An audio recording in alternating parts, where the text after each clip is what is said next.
Hello and welcome to all my champions. सभी को very very good morning.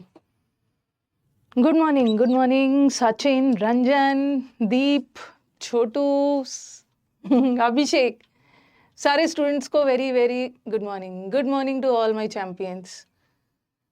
Good morning Sakshi.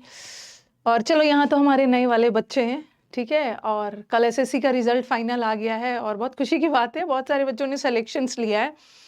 और selection किसी एक सब्जेक्ट पे तो होता ही नहीं है। ये नहीं बोल दूं ना यार ये तो मेरा बच्चा है, सिर्फ इंग्लिश के बल पे थोड़ी सिलेक्शन हुआ है। ओवरऑल सारे सब्जेक्ट्स के बेसिस पे सिलेक्शन हुआ है। बट खुशी इस बात की है कि बहुत सारे बच्चे मेंस में, वो तो जब आंसर किया आया था तभी बच्चों ने बताया था, 135 में 135 आया। जितना हमेशा आता है ना, उससे इस बार कुछ ज़्यादा ही बच्चे फुल मार्क्स लेके आए हैं, ठीक है। तो congrats to all my students जो सेलेक्टेड हो गए हैं। और सेलेक्टेड स्टूडेंट्स हमारे बैच वाले स्टूडेंट्स के लिए एक मोटिवेशन बनेंगे कि कुछ भी इम्पॉसिबल नहीं है, मेहनत करके लगे रहोगे। जिन बच्चों का नहीं हुआ है, दुखी होने की ज़रूरत नहीं है। जिन बच्चों ने इस साल सिलेक्शन लिया है ना, उनका पिछले साल भी यही हाल था, दुखी थे, सिलेक्शन नहीं हुआ, बट इस साल लेके दिखाया ना। तो इस बैच में, हमारे बैच में कुछ बच्चे न्यू होंगे और कुछ बच्चे पिछले साल दिए होंगे जिसका इस साल सिलेक्शन नहीं होगा है। दुखी नहीं होना है, ज़बरदस्त पोस्ट मिलने वाला है, बस लगे रहना है। एग्जाम तो निकलता ही है, 1 साल में निकले, 2 साल में निकले, अल्टीमेटली एग्जाम हमें निकालना है। जिसको थोड़ा शुरू से सही गाइडेंस मिल जाता है वो तो फर्स्ट सेकेंड अटेम्प्ट में ही निकाल लेते हैं। और हमारे कुछ बच्चे बेचारे भटक जाते हैं, उनका 3-4 साल लग जाता है। बट अल्टीमेटली हमें सिलेक्शन चाहिए, जल्दी मिल जाए, सही गाइडेंस मिल जाए और जल्दी सिलेक्शन मिल जाए तो बहुत अच्छी बात है। बट निराश नहीं होना है, जिसका नहीं हुआ है लग जाइए, अभी आपके पास टाइम है। और आपको कुछ नया पढ़ना भी नहीं है, आपने सब पढ़ रखा है, बस आपको प्रैक्टिस करना है, ठीक है। तो चलो स्टार्ट किया जाए। सभी को very very good morning, good morning, good morning to all my champions. Okay, तो हाँ, बहुत सारे गूगल फॉर्म डाल दिया है, बहुत सारे बच्चों, इस बार तो सीट्स भी कम थे, पिछले साल तो बहुत ज़्यादा सीट्स था ना, तो बहुत ज़्यादा सिलेक्शंस भी था। और चलो बहुत अच्छी बात है। अभी आपके पास टाइम है, 6-7 मंथ्स टाइम है, आराम से निकल जाएगा। तो ऐसे ही अगले साल मैं आप लोगों में से किसी का नाम अनाउंस कर रही हूँ, ये देखो अविनाश, ये देखो राहुल, मोहन, राजमन, ये सब पिछले साल बैच में परेशान थे, मैम ये कैसे इम्प्रूव होगा। आज देखो एसएससी की तैयारी वाला दौर अब इनका खत्म हो गया, फाइनली इनका सिलेक्शन हो गया। ये नहीं, अब अपनी जिंदगी का एक नया इनिंग शुरू कर रहे हैं। इसको मैम से छुटकारा मिल गया, इसको क्लोज टेस्ट एंड ऑल से छुटकारा मिल गया। तो यही सोच के पढ़ना है, सपने देखिए, ड्रीम्स देखिए कि अरे जिस दिन मेरा भी सिलेक्शन होगा, स्क्रीन पे जब मेरा नाम दिखेगा, तो मैं सबसे पहले किसको फ़ोन करूँगा? मम्मी पापा तो सबसे पहले करोगे, लेकिन मम्मी पापा के बाद आपको मेरे को करना है। दोस्त को भी कर सकते हो, लेकिन मेरे को नहीं भूलना है, मेरे को करना है फ़ोन, अच्छा लगता है। हाँ, देखो पूजा बोल रहे मैम 2022 के मेन से मैं आउट हो गई थी, 23 में प्री से ही, बट एक्सपेक्ट है कि सब कुछ अच्छा होगा। कुछ ना कुछ पूजा, भगवान ने बहुत ज़बरदस्त प्लान किया है, बहुत अच्छे रैंक के साथ आप जाओगे। एकदम निराश होने की ज़रूरत नहीं है, एकदम लग जाना है, ठीक है। जिसका, वो भी ऐसे ही निराश थे जिसका पिछले साल नहीं हुआ। इस साल दे पुल देमसेल्व्स ना टुगेदर, एकदम अपने आप को पुल अप करके, काम डाउन करके फिर से तैयारी स्टार्ट करिए। ये कोई रॉकेट साइंस वाला एग्जाम नहीं है, कंसिस्टेंसी में मेहनत करोगे तो एकदम पक्का होगा। कुछ बच्चों का मैसेज आया था कि मैम मेरा मीन्स बहुत खराब गया है। ऐसे ऐसे भी बच्चे हैं जिसने क्या किया था ना, CHSL वाला पोस्ट छोड़ दिया था। ऐसे ऐसे बच्चों का है, CHSL वाला पोस्ट को छोड़ दिया था, ठीक है। कि नहीं मुझे मतलब वो PA वाला नहीं चाहिए, ठीक है। पोस्टल असिस्टेंट और CHSL पिछले बार तो सब CGL में ही एडेड था ना, उसी में डाल दिया था, उसी वजह से वैकेंसीज ज़्यादा हो गए थे, तो उन्होंने छोड़ दिया था। जबकि मैंने मना किया था, छोड़ना नहीं है, उसी में तैयारी करते रहिए। वो छोड़ के CGL में लग गए थे और मेंस दिया था, और मेंस भी उनका खराब हो गया। अब उसके बाद मेरे पास मैसेज आ रहा था तो मैंने डाटा भी। इतना लाइफ में कॉन्फिडेंस अच्छी बात नहीं है कि आपने CHSL की भी ज्वाइनिंग नहीं की, ठीक है। आपने CHSL की भी ज्वाइनिंग नहीं की और आपका CGL का मेंस भी खराब चला गया। और अब मैं क्या बोलती उनको, लेकिन कल उनका भी मैसेज आया था, उसे लगा कि मेरा एग्जाम बहुत खराब गया, मेरा होने वाला नहीं है, जबकि कट ऑफ बहुत हाई नहीं गया है, ठीक है, बहुत ज़्यादा कट ऑफ मेंस में नहीं गया है। तो लेकिन बच्चे ने निकाल लिया। जो बहुत निराश हो गया था कि मैंने लाइफ में बहुत बड़ी गलती की, CHSL में ज्वाइनिंग भी नहीं की, मैं CGL पे बैंक कर गया और मेरा मेंस भी खराब हो गया, एकदम दुनिया खत्म हो गया था। अचानक रिजल्ट आया GST इंस्पेक्टर। तो ऐसी ऐसी चीजें भी होती है। हाँ, सिलेक्शन लेके मेरे को ब्लॉक कर देना, उसके बाद मेरा रोल आपकी लाइफ में क्या रहेगा। तो उसका हो गया है। आज सुबह सुबह उसका मैसेज आया था, is very happy for him. Hope खो दिया था कि अब मेरा नहीं होने वाला है, हो गया है। ठीक है, इस बात से मुझे भर भर के सिलेक्शंस मिलने वाला है। बस आप सही गाइडेंस में रहिए, ज़्यादा अपना दिमाग इधर उधर मत लगाइए, डिस्ट्रैक्ट नहीं हुए, कंसिस्टेंसी के साथ बहुत ज़्यादा कंटेंट पे मत जाइए, वहाँ से भी पढ़ लूँ वहाँ से भी पढ़ लूँ। जो पढ़ा है उसको बार बार रिवाइज करिए, जो पढ़ा है बार बार रिवाइज करिए, प्रीवियस पेपर बनाइए, मॉक्स बनाइए, हो जाएगा। चलो, मैंने लेक्चर देख दिया, अब स्टार्ट किया जाए ना। एकदम होगा काजल, एकदम मुझे लग रहा है इस बार गर्ल्स, काजल, पूजा सब मुझे भर भर के सिलेक्शंस देंगे और मैं आप लोगों का मीटअप में वेट करूंगी कि काजल और पूजा एक अच्छा डांस परफॉर्मेंस के साथ आएंगे मीटअप में। अब तो मीटअप की तैयारी होगी ना। हाँ, हम लोगों ने कल बहुत बेसिक किया था। मैंने बोला था मुझे एक टेबल बनाना है। चलो अब बातें खत्म करते हैं, हो जाए, होता है, होगा। जो बच्चा बहुत लास्ट में जाके निराश हो जाता है ना, एकदम on the brink of collapse, एकदम टूटने के कगार पे होता है, फिर भगवान बोलते हैं इसकी बहुत परीक्षा मैंने ले ली, चलो इस बार इसको सिलेक्शन दिलवा के रीड ऑफ करवाते हैं, सिलेक्शन दिलवा के इसको छुटकारा दिलवाते हैं, फेंड ऑफ करवाते हैं, सिलेक्शन दिलवा के कल का इसका फ्रेजल वर्ब है, इसको स्टेव ऑफ करवाते हैं, ठीक है, रीड ऑफ करवाते हैं, इसको छुटकारा दिलवाते हैं मैम से, वार्ड ऑफ करवाते हैं, इसको मैम से छुटकारा दिलवाते हैं, डिस्पेंस विथ करवाते हैं, डू अवे विथ करवाते हैं। कल का फ्रेजल वर्ब था ना, कल का ये सब फ्रेजल वर्ब्स था। मेरे को कॉल करना है, मुझे अच्छा लगता है। कल कई सारे बच्चों का डायरेक्टली कॉल आया। जब कॉल आता है ना स्टूडेंट्स का, मैं समझ जाती हूँ कि अरे रिजल्ट आ गया है, रिजल्ट आ गया है। देयर वाज वन स्टूडेंट, मुझे बुरा भी लग रहा था कि भगवान लाइफ में ना, मतलब भगवान बहुत सारी परीक्षा भी लेते हैं, बट क्या करोगे, आपके हाथ में नहीं है। देयर वाज वन स्टूडेंट जिसको इस बार CSS मिला है, ठीक है, ASO CSS मिला है, नो डाउट बहुत अच्छा पोस्ट है। तो बच्चा बेचारा बहुत स्ट्रगल किया है। उन्होंने मुझे मतलब देख के मुझे बहुत ज़्यादा बुरा लगा। आप लोग की उम्र में ऐसा कुछ हो जाता है ना। तो उसकी शादी हो गई थी और लास्ट ईयर उसकी वाइफ का डेथ हो गया। उसने अपनी वाइफ का, बहुत क्यूट सी वाइफ थी, उसने अपनी वाइफ का फोटो भी मुझे भेजा था कि ma'am she is my wife, last year dengue की वजह से डेथ हो गई थी। देखो, लास्ट ईयर डेंगू की वजह से डेथ हो गई थी 2022 में। और बोला कि मैम मैंने आपको अपना मोटिवेशन माना। अगर आप मुझे अपना मोटिवेशन मानते हो ना, तो इससे लिए ऑनर, ठीक है, रिस्पेक्ट और सम्मान की बात कुछ नहीं हो सकती। अगर कोई मुझे अपना मोटिवेशन माना और मैंने बोला कि नहीं, डिफिकल्ट टाइम में भी वाइफ का चले जाना, एक बहुत यंग एज में नया नया शादी होना, वाइफ का चले जाना, इससे बड़ा ट्रेजेडी और कुछ नहीं हो सकता है। लेकिन 1 साल उस बच्चे ने उस डिफिकल्ट टाइम से निकल के मेहनत किया और इस साल एग्जाम निकाल लिया।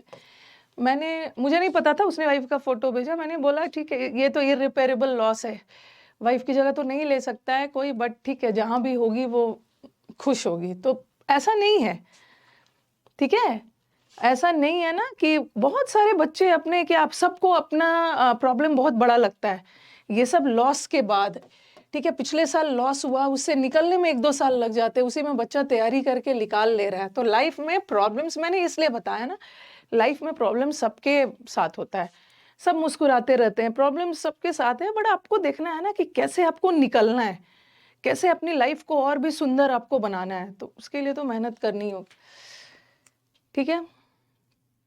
अब स्टार्ट करते हैं, ओके, चलो अब स्टार्ट करते हैं।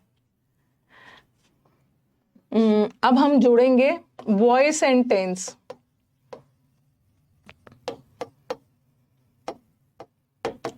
थोड़ा सा वॉइस को टेंस से जोड़ के पढ़ेंगे, उसके बाद फिर अलग अलग पढ़ेंगे, ठीक है। कल मैंने आपको बताया है, कल तो मैंने बहुत बेसिक बताया, आज हम असली वॉइस शुरू करेंगे, ठीक है, वॉइस एक्टिव से पैसिव बनाते समय, पैसिव से एक्टिव बनाते समय सेंटेंस का टेंस नहीं बदलता है, टेंस नहीं बदलता है, यही चीज मुझे करवाना है।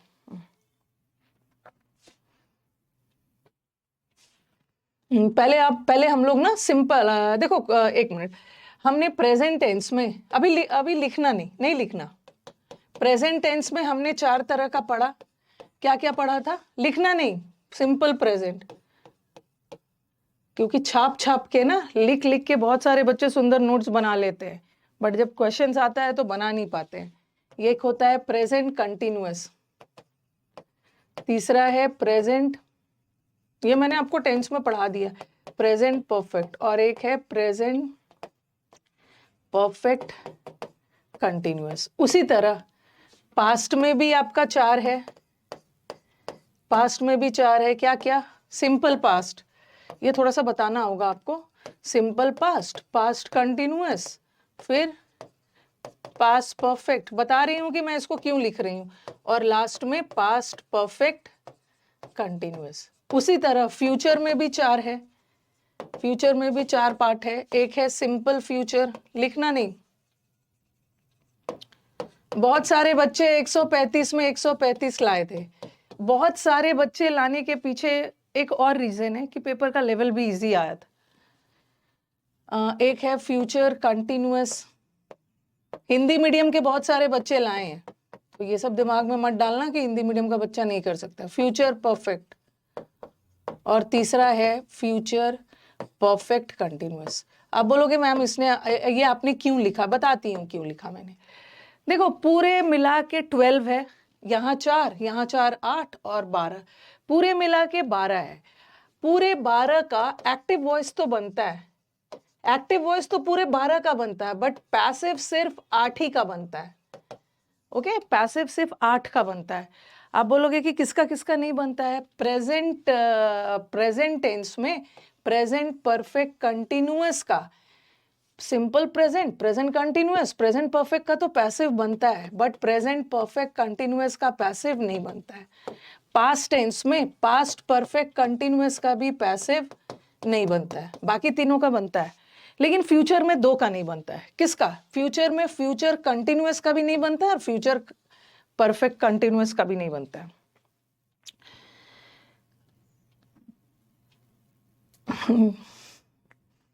ठीक है, उसका नहीं बनता है। कोई बुक लेने की जरूरत नहीं है शिंकू वर्मा, मेरे पे थोड़ा सा भरोसा करिए। मैं एक स्टूडेंट को लेके आई थी ना, जीएसटी इंस्पेक्टर, वो अपने फ्रेंड के साथ आए थे। बोलो मैम आज तक हमने कोई बुक नहीं खरीदा है, ना प्रैक्टिस बुक खरीदा ना कुछ। बुक में जितना नोट्स नहीं मिलेगा ना, बारीकी से डिटेल में आपको यहाँ मिल जाएगा। खरीदना है तो मॉक्स खरीदिए, कोई बुक खरीदने की जरूरत नहीं। फ्यूचर में 2 का नहीं बनता है। एक फ्यूचर कंटिन्यूअस का नहीं बनता है, प्रेजेंट कंटिन्यूअस पास्ट कंटिन्यूअस का तो बनता है, बट फ्यूचर में फ्यूचर कंटिन्यूअस का नहीं बनता, और future continuous future perfect continuous का नहीं बनता। तो यहाँ 2 का नहीं बनता, यहाँ 1 का नहीं बनता, 4 हट गया, तो 8 का पैसिव बनता है। ठीक है,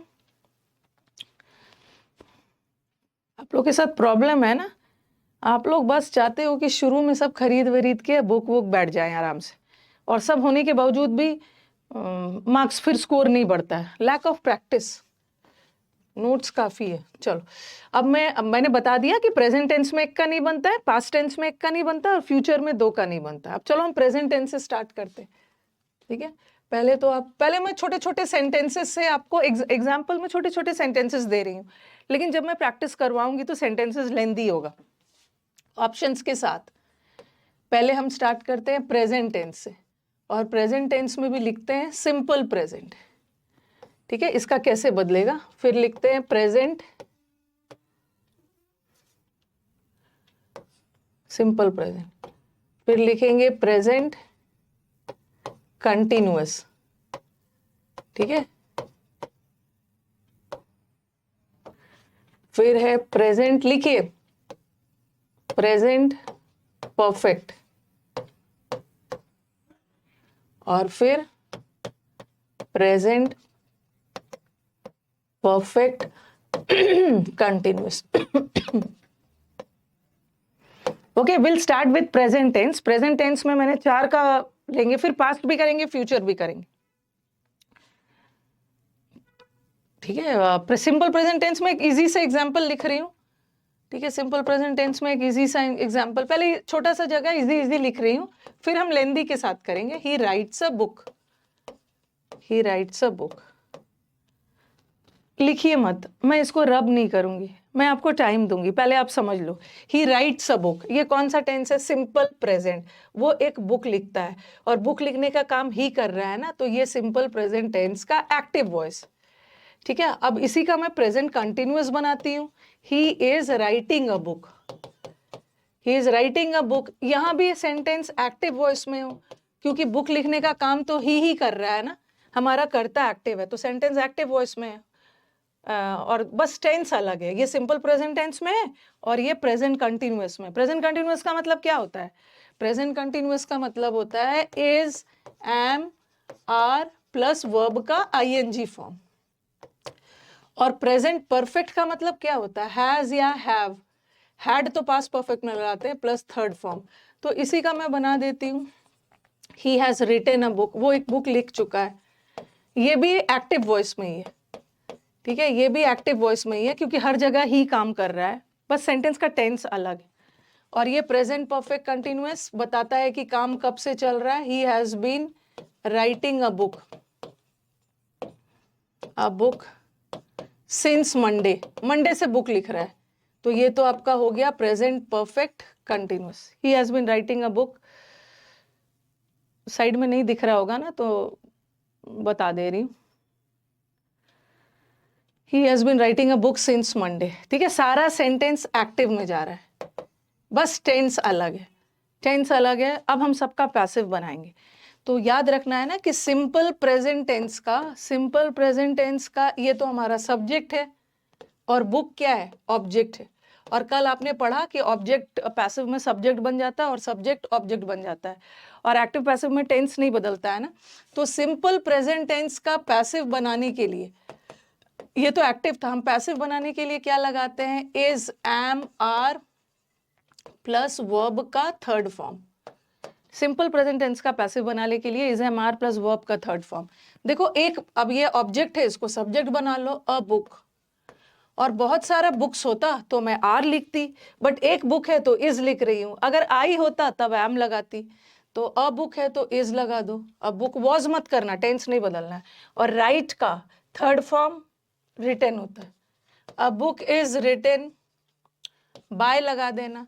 और ही तो सब्जेक्ट था, अब हम ही को ऑब्जेक्ट बनाएंगे, क्योंकि बाय लगा दिया, बाय प्रेपोजिशन है, प्रेपोजिशन के बाद ऑब्जेक्ट आएगा। ठीक है, ऑब्जेक्ट आएगा।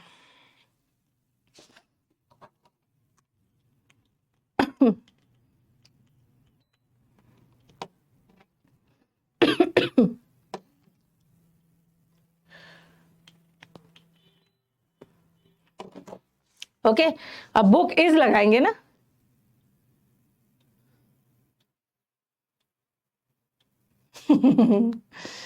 बस देखो, इस बार हम लोग का सीडीएस का जो ऑल इंडिया रैंक 1 है, हम लोग का यूट्यूब चैनल ही को फॉलो किया है इंग्लिश के लिए, तो आप भी सही जगह पे हो। बस आपको मेहनत करना है, चैनल फॉलो करने से कुछ नहीं होगा। A book is written by him. ठीक है, तो सिंपल प्रेजेंट टेंस का जो पैसिव है, इज, एम, आर लगा के थर्ड फॉर्म लगाना है। अब ये तो आ गया आईएनजी। तो आईएनजी का पैसिव बनाने के लिए हम क्या लगाएंगे? आईएनजी, क्योंकि ये प्रेजेंट है ना, तो यहां भी इज, एम, आर लगेगा, यहां भी इज, एम, आर लगेगा। लेकिन सिंपल प्रेजेंट टेंस में इज, एम, आर लगा के हम थर्ड फॉर्म लगा रहे हैं, लेकिन ये तो कंटिन्यूअस है। तो कंटिन्यूअस जो भी होता है, जब भी आईएनजी आ गया तो आईएनजी का पैसिव बनाने के लिए वहां भी V3 आएगा, लेकिन बीइंग लगा के V3। ठीक है, दोनों में डिफरेंस देख रहे हो? सिंपल प्रेजेंट टेंस में is, am, are plus V3, but continuous में जब भी आईएनजी फॉर्म आ गया तो वहां भी V3 लगेगा, बट बीइंग लगा के V3 लगा। वो एक बुक उसके द्वारा लिखी गई है और एक बुक उसके द्वारा लिखी जा रही है, तो इसका क्या होगा? अब बुक, एक बुक है तो इज, लेकिन सीधा V3 मत लगाना, अब बुक इज बीइंग, और राइट का third form written, written by him. Okay, हाँ, अ बुक इज बीइंग, और जब भी आपने पढ़ा भी है कि हैज हैव हैड का पैसिव बनाने के लिए क्या लगाते हैं, बीन लगाते हैं। हैज हैव हैड के बाद थर्ड फॉर्म आ गया तब तो वो एक्टिव है, और हैज हैव हैड के बाद बीन लगा कर, ये तो कई बार मैंने बताया, यहाँ भी इसका पैसिव बनाने के लिए एक बुक है तो हैज, बहुत सारे बुक है तो हैव, और फिर बीन लगाना। ठीक है, पैसिव में हैज हैव हैड के तुरंत बाद V3 लगेगा तो एक्टिव है, और बीन लगा के V3 आ रहा है तो पैसिव। तो इसका आप लिखो, एक बुक है, बुक ऑब्जेक्ट है, सब्जेक्ट बना लो। अब बुक, एक बहुत सारा बुक्स होता तो हैव लगाती, हैज, और पैसिव में बीन लगाना। अब book has been written by him. ठीक है, तो याद रखना कि जब भी सेंटेंस में हैज हैव हैड आ गया तो उसका पैसिव क्या लगा के बनाते हैं, बीन। जब भी सेंटेंस में आईएनजी आ गया, और याद रखना है कि उस आईएनजी को वर्ब का काम करना है, क्योंकि कभी कभी आईएनजी जीरेंड का काम भी करता है। ठीक है, तो वहां पे बीन मत लगाना, बीइंग मत लगाना। जब आईएनजी वर्ब का काम कर रहा है तो उसका पैसिव बनाने के लिए बीइंग लगाना, आईएनजी का पैसिव बनाने के लिए बीइंग लगाना, हैज हैव हैड आ गया तो बीन लगाना। और प्रेजेंट परफेक्ट कंटिन्यूअस का तो पैसिव बनता ही नहीं। अब चलो इसको कॉपी कर लो आप, इसका पैसिव नहीं बनता, कॉपी कर लो आप।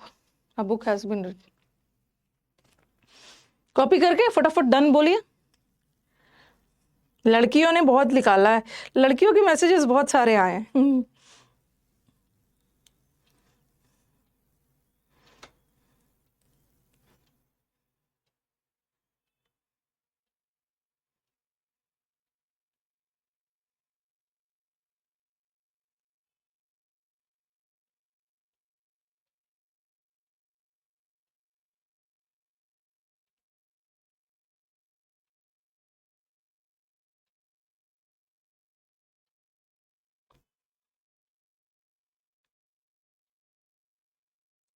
लिख के डन बोलिए।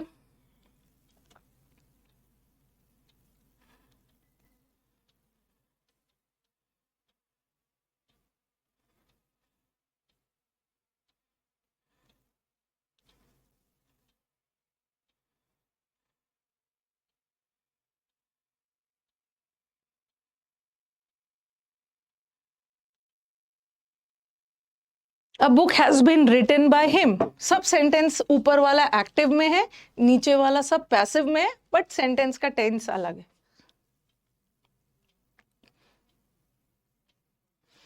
अरे मुझे ना टॉपर से मतलब नहीं है, ठीक है, ये ध्यान रखो। ठीक है, मैंने अभी विकास से पूछा कि गूगल फॉर्म में क्या क्या आया है, तो बोल रहे हैं मैम 43 रैंक, 48 रैंक, 84 रैंक, कुछ 70s वाले रैंक। बहुत सारे बच्चे हमारे डबल डिजिट्स में हैं। मेरे को टॉपर से मतलब नहीं है, ये मैंने कई बार आपको बोला है कि मेरा एक बच्चा टॉप कर गया उससे मेरे को मतलब नहीं है, और मेरा एक बच्चा जो टॉप किया है सिर्फ मेरे इंग्लिश पढ़ाने के वजह से किया है। वो बच्चा को टॉपर करवाने में मैथ्स टीचर का भी रोल है, जीएस के टीचर का रोल है, कंप्यूटर के टीचर का रोल है, रीजनिंग के टीचर का रोल है। कोई बच्चा जो टॉपर बनता है ना वो मेरा स्टूडेंट है, मैं वो मेरा स्टूडेंट। ऐसा थोड़ी है कि अकेले एक टीचर का। मेरा बस मकसद ये है ना, मुझे एक दो टॉपर से नहीं चाहिए, मेरे को मेरे बहुत सारे बच्चे सिलेक्शंस वाले चाहिए। ठीक है, मतलब एक दो टॉपर से बेटर है ना कि मेरे को 50 बच्चा जो टॉपर नहीं हो बट सिलेक्शन लिया हो। तो एवरेज हम मेरी बस यही ख्वाहिश रहती है कि एवरेज मेरे मैक्सिमम बच्चों का सिलेक्शंस हो, मुझे टॉपर से मतलब नहीं है। और खास करके ना इंग्लिश में अगर मेरे को 135 में 135 दे रहे हो ना, तो बताओ इससे ज़्यादा हैप्पी मैं हो ही नहीं सकती। इंग्लिश में अगर 130 129, मतलब मैक्सिमम बच्चों का, एक दो भी नहीं, बहुत सारे बच्चे इंग्लिश में 125 प्लस भी ले आ रहे हैं 135 में, वो मेरे लिए बहुत है। बच्चों का नंबर्स मैटर करता है, नॉट एक दो टॉपर। तो इतना दूर क्लियर है ना? ठीक है, इतना दूर क्लियर है। पढ़ाया तो सबको था बट सबका क्यों नहीं हुआ? पढ़ाया तो सबको सेम ही था बट सबका नहीं हुआ, कुछ ही बच्चों का हुआ। तो हम टीचर क्रेडिट तो ले लेते हैं, ये मेरा स्टूडेंट है, ठीक है, बट जिन बच्चों का सिलेक्शन नहीं हुआ हम उसका क्रेडिट तो नहीं लेते हैं ना। तो अल्टीमेटली टीचर का एक गाइडेंस होता है, असली मेहनत तो बच्चे का ही होता। तो सिंपल प्रेजेंट टेंस में इज एम आर लगा के V3 लगाना, और कंटिन्यूअस आएगा तो इज एम आर यहाँ भी लगेगा, बट इज एम आर लगा के बीइंग लगा के V3 लगाना। ठीक है, बीइंग लगा के लगाना, और जब भी हैज हैव हैड आ गया तो बीन लगा के लगाना, और बाकी तो इसका पैसिव बनता ही नहीं, बाकी तो पैसिव बनता ही नहीं। ठीक है, ये तो मैंने सिंपल प्रेजेंट टेंस का करवा दिया। अब हम चलो पास्ट पे चलते हैं। आई थिंक सबने लिख लिया होगा, सबने लिख लिया होगा।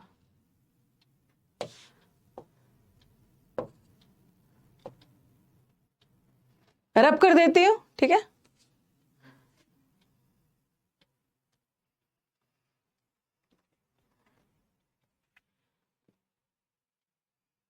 अब हम पास्ट पे चलते हैं,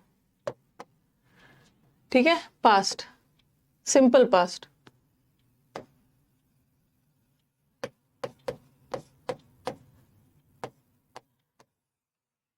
फिर चलते हैं पास्ट कंटिन्यूअस पे,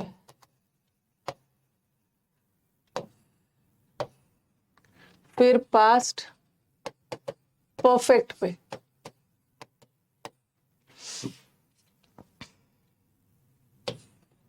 और फिर चलते हैं पास्ट परफेक्ट कंटिन्यूअस पे, ठीक है। उसी पास्ट परफेक्ट कंटिन्यूअस,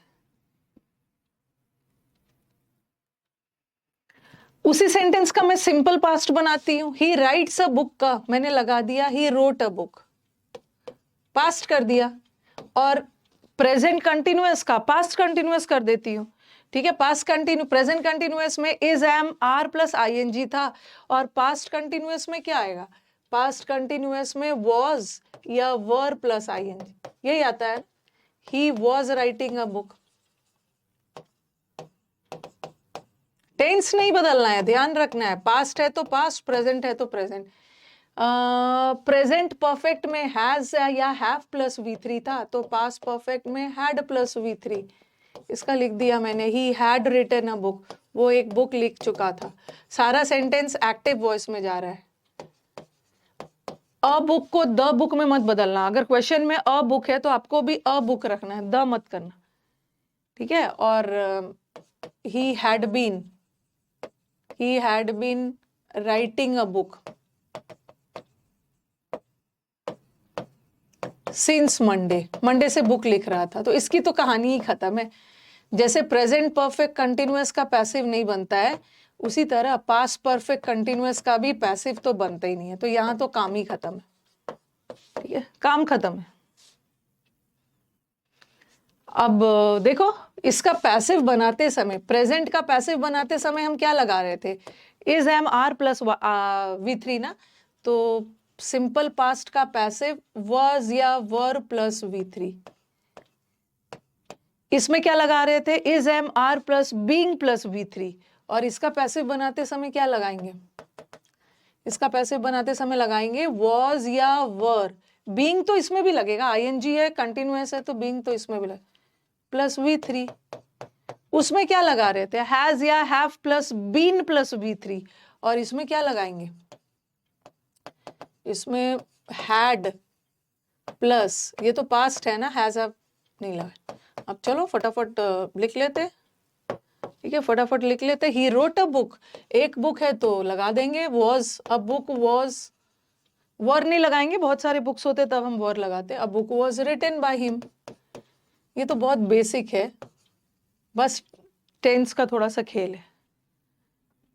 कंप्यूटर कब से स्टार्ट करें? थोड़ा थोड़ा पढ़ते रहिए कंप्यूटर, थोड़ा थोड़ा कंप्यूटर पढ़ते रहिए। और जब मन करे, जब मन करे 15-20 मिनट, आधे घंटे कंप्यूटर पढ़ लीजिए।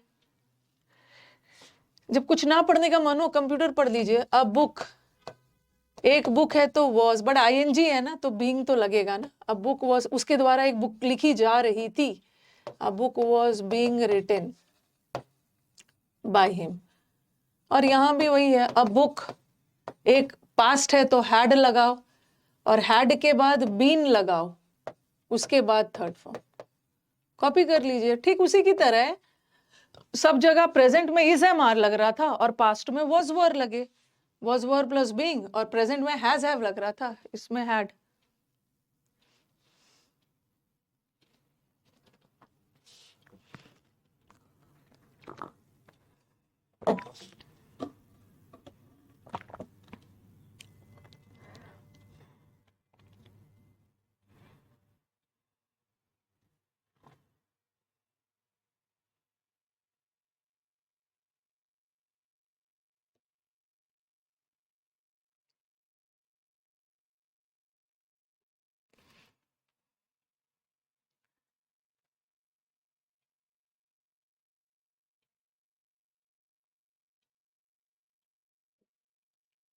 लिख लीजिए, उसके बाद हम फ्यूचर पे चलते हैं।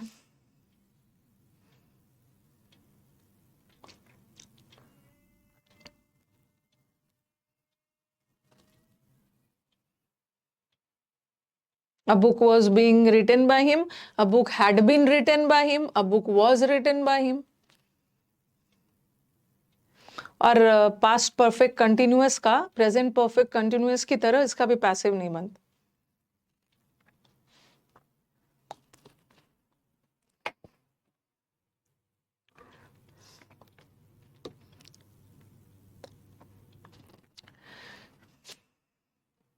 लिख लिया हो तो बोलिए डन। उसके बाद हम फ्यूचर की तरफ बढ़ते हैं। बेसिक, ये भी बेसिक ही था, फिर हम अलग अलग सेंटेंस करेंगे। अभी तक तो मैंने जितना भी सेंटेंस दिया है ना, सब सेंटेंस में एक ही ऑब्जेक्ट है, एक ही ऑब्जेक्ट है। कभी कभी तो सेंटेंस में दो ऑब्जेक्ट आ जाता है, तो उसका पैसिव कैसे बनाएं?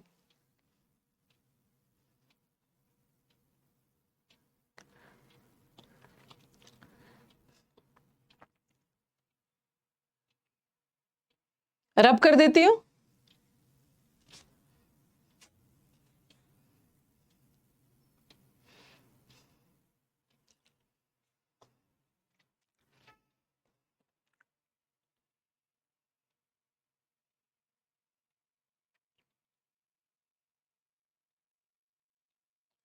लिख लिया होगा ना सबने? ओके, चलो अब फ्यूचर का करते हैं। फ्यूचर में तो दो का पैसिव नहीं बनता है।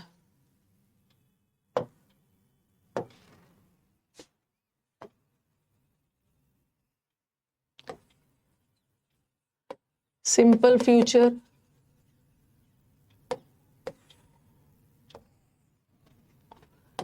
फ्यूचर कंटिन्यूअस,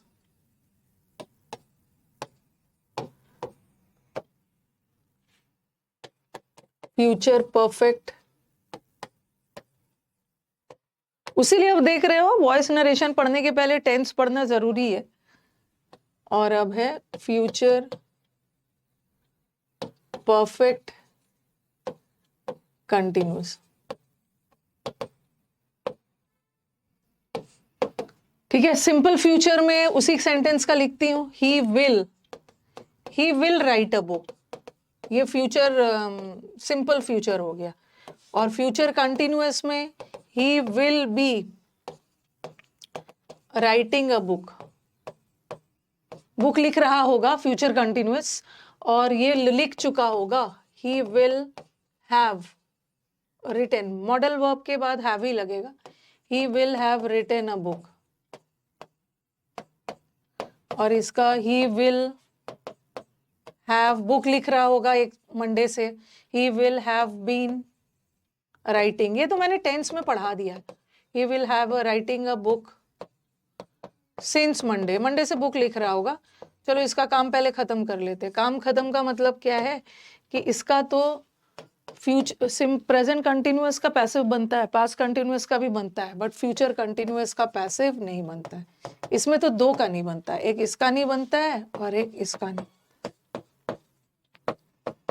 दो का नहीं बनता है। तो अब चलो इसको देखते हैं इसका पैसिव कैसे लगा के बनाते हैं। फ्यूचर का पैसिव बनाने के लिए ना विल या शैल दोनों का यूज हो सकता है। अब हम विल और शैल के बाद पैसिव बनाने के लिए थर्ड फॉर्म तो लगा नहीं सकते, क्योंकि विल शैल मॉडल वर्ब है, और मॉडल वर्ब के बाद हमेशा वर्ब का V1 फॉर्म आता है, बट हमें तो पैसिव में V3 चाहिए। हम मॉडल वर्ब के साथ V3 तो लगा नहीं सकते, तो हम बीच में क्या लगा देंगे, बी लगा। कोई भी मॉडल वर्ब आ गया ना, कोई भी मॉडल वर्ब का पैसिव बनाना हो तो बी लगा के बना। He should be given, he must be given, he can be given, he could be given, he will be given, तो इसमें बी लगा के बना, बी प्लस V3। तो क्या हो जाएगा, अ बुक, शैल और विल सब बता रही हूं, अ बुक विल बी। अब मैम शैल कब लगाओगे, विल कब लगाओगे, सब बता रही हूँ, जो कि मैंने मॉडल वर्ब में बता दिया है। एक बार फिर हम लोग डील कर लेंगे। A book will be written by him.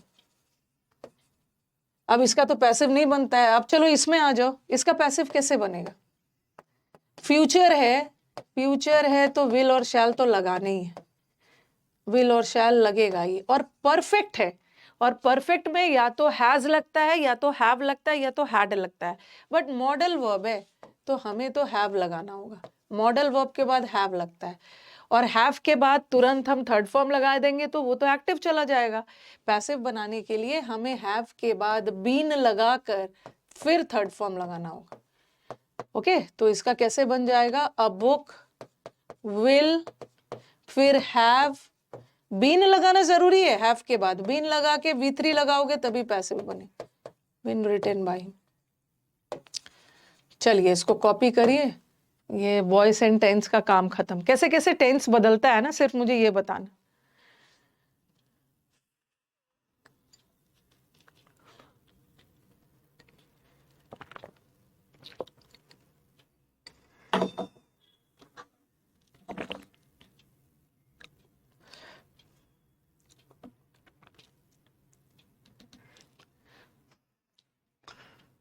A book will have been written by him.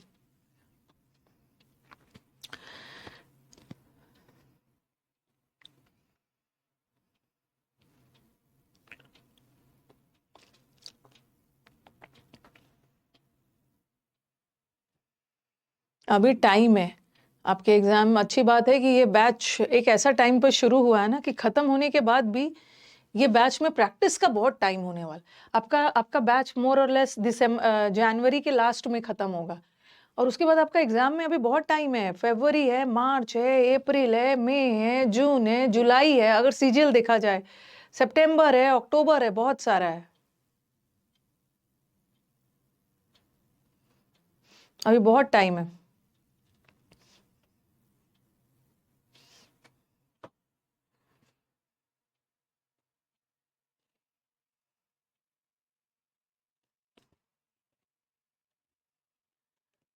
विकास,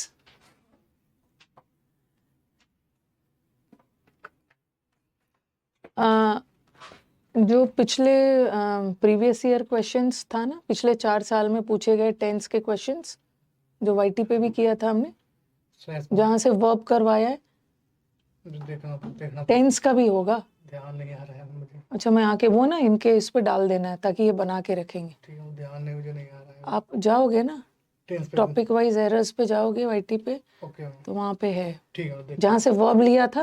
पहले मैं ना इनको प्रीवियस ईयर करवा दे रही हूँ, पिछले 4 साल में टेंस से रिलेटेड पूछे गए क्वेश्चन है। वहाँ जाओगे टॉपिक वाइज में जाओगे ना वाईटी पे, जो टॉप मिल जाए। बस अब रेडी रखो, मैं देख लेती हूँ, फिर आप डाल देना।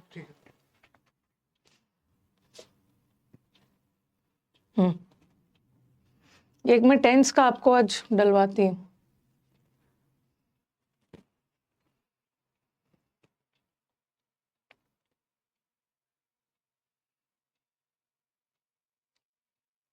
क्या बोलते हो? आज एक 4 बजे के करीब, ठीक है, आज 4 बजे के करीब एक सेशन इस बैच में शेड्यूल करवा दूं ताकि मैं वर्ब आपका सॉल्व करवा देती हूँ। क्या बोलते हो सब? कमेंट बॉक्स, आज 4 बजे एक सेशन रखवा दूं जहां जो वर्ब का पेंडिंग शीट बचा हुआ है ना, उसको डिस्कस करवा देती हूँ। उससे क्या होगा कि हमारा वर्ब चैप्टर भी खत्म हो जाएगा, वर्ब चैप्टर से जितने भी क्वेश्चंस है उसका भी डिस्कशन हो जाएगा।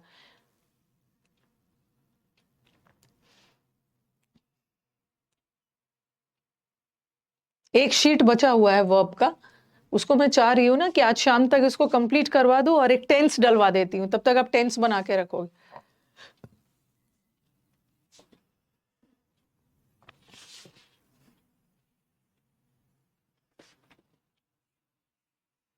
हर दिन आप लोग का यही ड्रामा है कि आज रहने दीजिए, कल रहने दीजिए, परसों करवा दीजिएगा। आज क्या है? किससे मिलने जाना है? किसको टाइम दे के रखा है?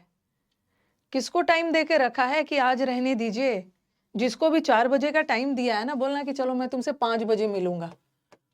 आज हमारी मैम ने गड़बड़ कर दिया है। ओके, आज मैम ने, इंग्लिश वाली मैम खतरनाक गड़बड़ कर दिया है कि 4 बजे क्लास डाल दिया है। तो कर लिया जाए, हाँ कर लिया जाए। और जिसका, हाँ 3 बजे नहीं हो पाया, 3 बजे तो मैं अपना लंच करने जाती हूँ, कहाँ से हो जाएगा 3 बजे? 4 बजे कर लिया जाए, ठीक है? 4 बजे,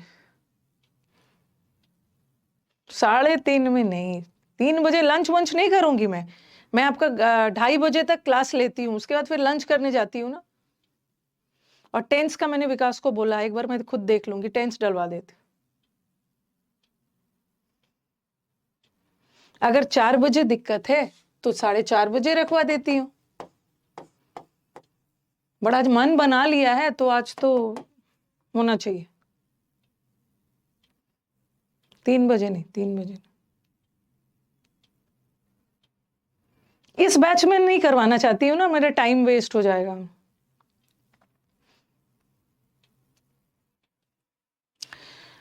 ओके, तो ये हो गया। अब मुझे एक चीज बताना है कि हम पैसिव बनाते समय बीन प्लस V3 कब लगाते हैं? जब हमारा वाक्य आईएनजी फॉर्म में हो तो उसका पैसिव बनाने के लिए बीन प्लस V3 लगाते हैं।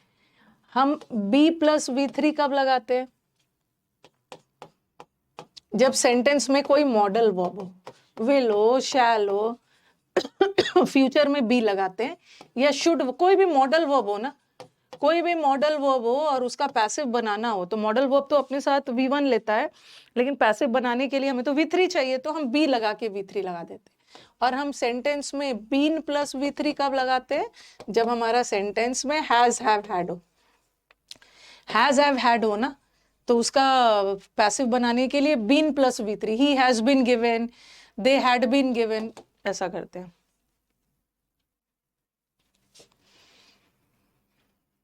जिसको प्रॉब्लम है रिकॉर्डेड देख लीजिएगा, हम तो यहाँ जाते हैं, हम तो वहां जाते हैं 4 बजे, जिसको प्रॉब्लम है रिकॉर्डेड देख लीजिएगा।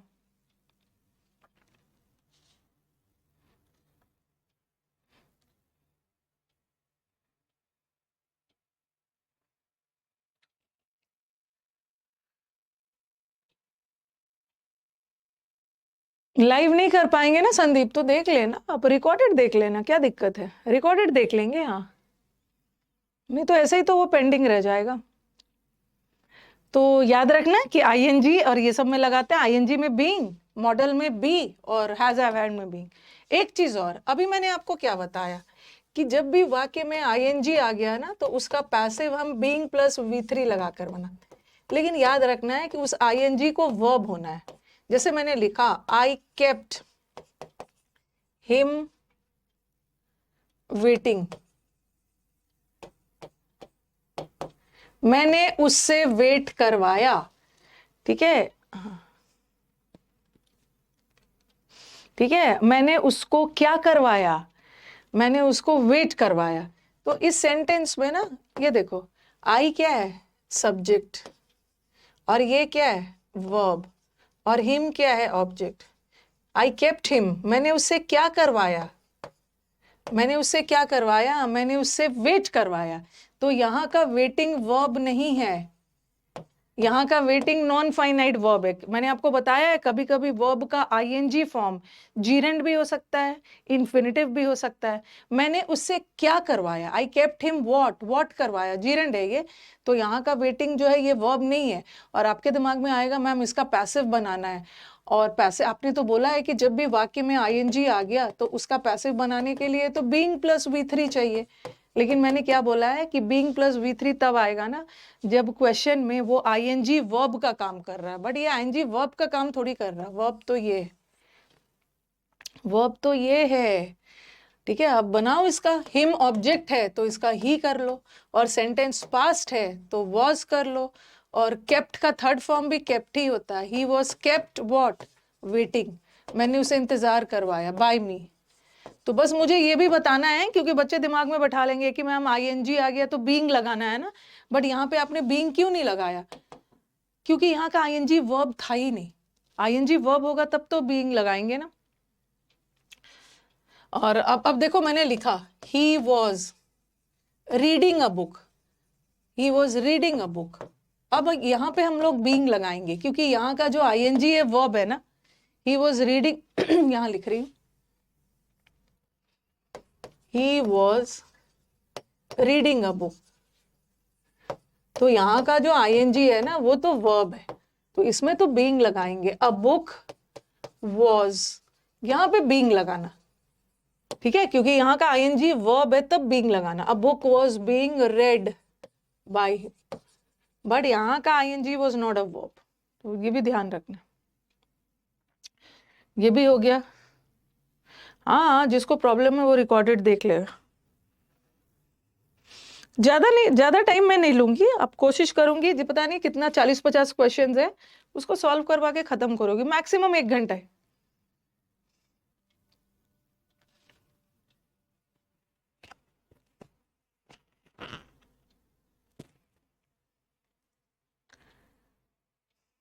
ओके, तो ये भी चीज ध्यान में रखना है। ओके, अब जैसे मैंने लिखा, जब मैंने आपको वो पढ़ाया था कि आई, और जैसे मैंने आपको बताया था ना, आई के साथ विल भी लगा सकते हो, आई के साथ शैल भी लगा सकते हो, कुछ भी लगा सकते हो। लेकिन आपको ये आपको याद होगा जब मैंने मॉडल वर्ब पढ़ाया, आई के साथ, आई के साथ आई विल गो भी हो सकता है, आई शैल गो भी हो सकता है, या ही विल गो भी हो सकता है, ही शैल गो, किसी के साथ कुछ भी लगा सकते हैं।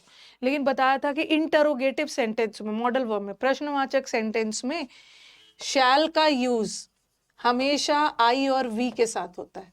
ठीक है, इंटरोगेटिव सेंटेंस में, इंटरोगेटिव प्रश्नवाचक सेंटेंस में शैल का यूज हमेशा फर्स्ट पर्सन के साथ होता है, सेकंड पर्सन के साथ, थर्ड पर्सन के साथ हमेशा विल का यूज होता है इंटरोगेटिव सेंटेंस में। ऐसा कुछ हमने पढ़ा था।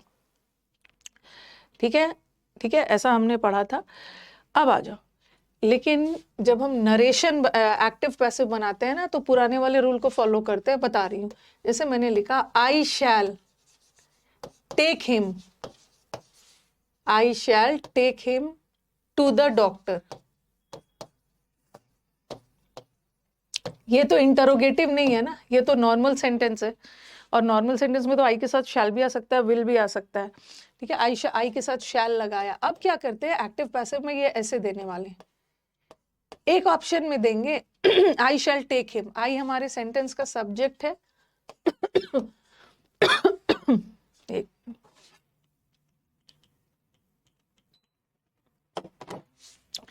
आई हमारे सेंटेंस का सब्जेक्ट है। ठीक है, ये वर्ब है और ये ऑब्जेक्ट। अब ऑब्जेक्ट को सब्जेक्ट बनाओ, और याद रखना है कि मैम ये जो डॉक्टर है, इसको आपने ऑब्जेक्ट क्यों नहीं माना। जब मैंने फर्स्ट डे आपको सब्जेक्ट और ऑब्जेक्ट पहचानना सिखाया था, उसमें बहुत डिटेल में पढ़ाया है। देखो, अब बोलोगे कि मैम ये भी तो ऑब्जेक्ट है और ये भी तो ऑब्जेक्ट है, बट ये प्रेपोजिशन का ऑब्जेक्ट है। टू प्रेपोजिशन है ना, प्रेपोजिशन के बाद वाला ऑब्जेक्ट है, और ये जो ऑब्जेक्ट है ये तो वर्ब का ऑब्जेक्ट है। और पैसिव बनाने के लिए हमें प्रेपोजिशन का ऑब्जेक्ट नहीं लेना है, हमें वर्ब का ऑब्जेक्ट लेना है। ठीक है, इसलिए मैंने डॉक्टर को ऑब्जेक्ट सब्जेक्ट नहीं मानेंगे, हम सब्जेक्ट बनाएंगे हिम को। तो एक ऑप्शन में आएगा ही विल बी, क्योंकि ये फ्यूचर है तो फ्यूचर में तो बी लगा के बनाते हैं ना। He will be taken to the doctor by me. Active passive और नरेशन सारे ऑप्शंस का खेल है। आप बेसिक कॉन्सेप्ट्स तो सब पढ़ लेते हो, बट जैसा ऑप्शन वैसा आंसर। और एक ऑप्शन में लगाएंगे ही शैल बी टेकन। दोनों सेंटेंस में कोई डिफरेंस नहीं है। ठीक है, दोनों सेंटेंस में कोई डिफरेंस नहीं है, बट एक ही डिफरेंस है कि यहाँ ही के साथ विल लगाया है और यहाँ ही के साथ शैल लगाया है। और आप बोलोगे कि मैम क्वेश्चन में भी तो शैल ही लगा है, तो हम शैल वाला ऑप्शन ही चुनेंगे। बट एक्टिव पैसिव करते समय हम क्या करते हैं कि पुराना रूल को फॉलो करते हैं, आई और वी के साथ शैल लगता है। ठीक है, लेकिन अब हमारा सब्जेक्ट तो ही हो गया, थर्ड पर्सन हो गया, और हम थर्ड पर्सन के साथ शैल नहीं लगाएंगे, विल लगाएंगे। तो यहाँ थोड़ा सा बदल जाएगा।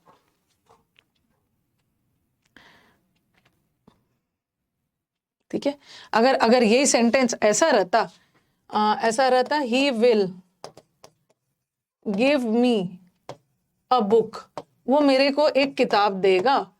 ठीक है, तो इसका ऐसा आता, एक मिनट रुको, पहले ये अलग से बताऊंगी। He will take me to the doctor, तो यहाँ तो ही के साथ विल लगा हुआ है।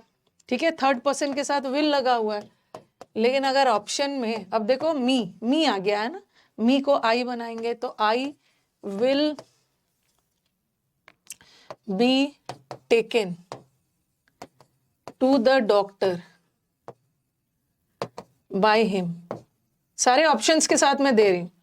और फिर मैंने लिखा I shall be taken to the doctor by him. अब देखो दोनों आ गया, अब दोनों आ गया है। तो अब देखो ही के साथ तो क्वेश्चन में विल था, लेकिन अब तो हमने सब्जेक्ट मी को लिया है ना, मी को आई बनाया, तो आई के साथ विल मत लगाना, शैल लगाना। अगर दोनों आ गया, अगर सारे ऑप्शन में आई के साथ विल विल लगा है ना, तो आपको भी विल मान के चलना है।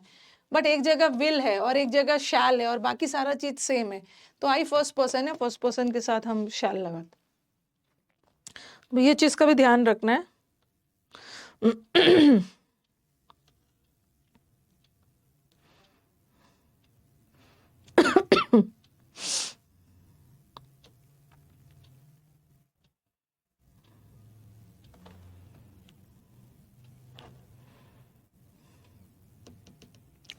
आगे बढ़े तो ध्यान रखना, आपके दिमाग में आएगा मैम यहाँ तो शैल लगा है ना, तो हमें क्वेश्चन में शैल लगा है तो ऑप्शन में भी तो शैल ही लगाना चाहिए, लेकिन आई है तो शैल लगा है।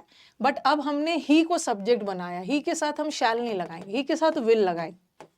ठीक है, उसी तरह यहाँ ही के साथ विल लगा था, लेकिन अब हम अपना सब्जेक्ट मी को आई करेंगे ना, और आई के साथ शैल। शैल और विल एज इट इज रहेगा नहीं, देख लेना अपना ऑप्शंस बदलता है। Is it clear? आगे बढ़े।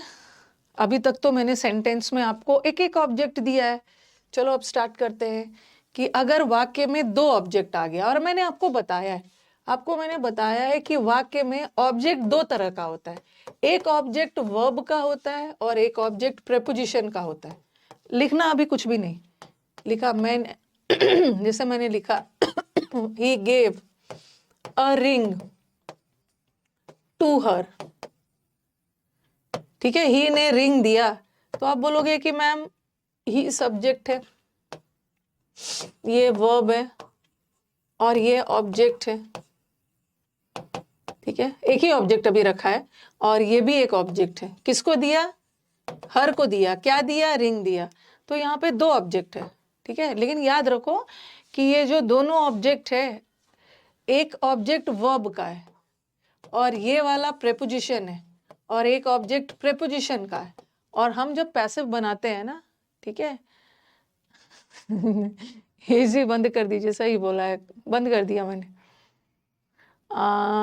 जब भी एक ऑब्जेक्ट प्रेपोजिशन का आ गया और एक ऑब्जेक्ट वर्ब का आ गया, तो हम अपना पैसिव वर्ब के ऑब्जेक्ट से बनाएंगे, प्रेपोजिशन के ऑब्जेक्ट से नहीं बनाएंगे। रिंग से बनाएंगे, अ रिंग।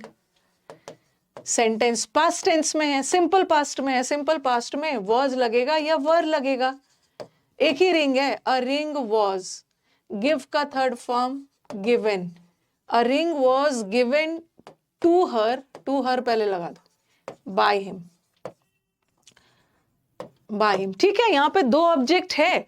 और बोलोगे मैम हमने तो पढ़ा है कि जब वाक्य में दो ऑब्जेक्ट हो ना, तो उसका पैसिव भी दो तरीके से बनता है। ठीक है, अब वाक्य में जब दो ऑब्जेक्ट हो तो उसका पैसिव भी दो तरीके से बनता है। ऐसा कब होता है? जब दो ऑब्जेक्ट आए और दोनों ऑब्जेक्ट वर्ब का हो।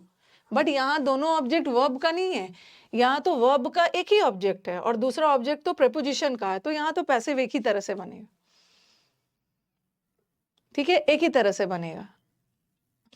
ओके, लेकिन अगर यही सेंटेंस ऐसा रहता, he gave her a ring। अब सेंटेंस देखना, ठीक है, ये क्वेश्चन है। अब सेंटेंस देखना, he gave her a ring। यहाँ पे तो एक ऑब्जेक्ट वर्ब का था, एक ऑब्जेक्ट प्रेपोजिशन का था, बट यहाँ तो प्रेपोजिशन है ही नहीं, यहाँ दो ऑब्जेक्ट आया, हर भी है और रिंग भी है। और दोनों ऑब्जेक्ट किसका है? दोनों ऑब्जेक्ट वर्ब का है। जब भी वर्ब के दो ऑब्जेक्ट आ गए ना, तो उसको डाई ट्रांजिटिव वर्ब बोलते हैं। डाई ट्रांजिटिव वर्ब पढ़ाया भी है। डाई ट्रांजिटिव वर्ब्स वो वर्ब्स होते हैं, जैसे ट्रांजिटिव वर्ब्स किसको बोलते हैं? ट्रांजिटिव वर्ब्स वो वर्ब्स होते हैं जिसके ऑब्जेक्ट है, और डाई ट्रांजिटिव मतलब वो वर्ब जिसके दो ऑब्जेक्ट है। आप बोलोगे मैम यहाँ भी तो दो ऑब्जेक्ट है, बट यहाँ वर्ब का एक ऑब्जेक्ट है और दूसरा ऑब्जेक्ट प्रेपोजिशन का है। बट यहाँ जो ऑब्जेक्ट है ये तो वर्ब के बाद आया है, तो यहाँ पे दोनों ऑब्जेक्ट वर्ब का है। अब जब दो ऑब्जेक्ट आ गया और दोनों ऑब्जेक्ट वर्ब का है, तो उसका पैसिव दो तरीके से बनता है। अभी बताती हूं मैं लिख। ठीक है, उसका पैसिव दो तरीके से बनता है, इसका तो एक ही तरीके से बने। ऊपर जगह बना रही हूं, फिर से लिख रही हूं।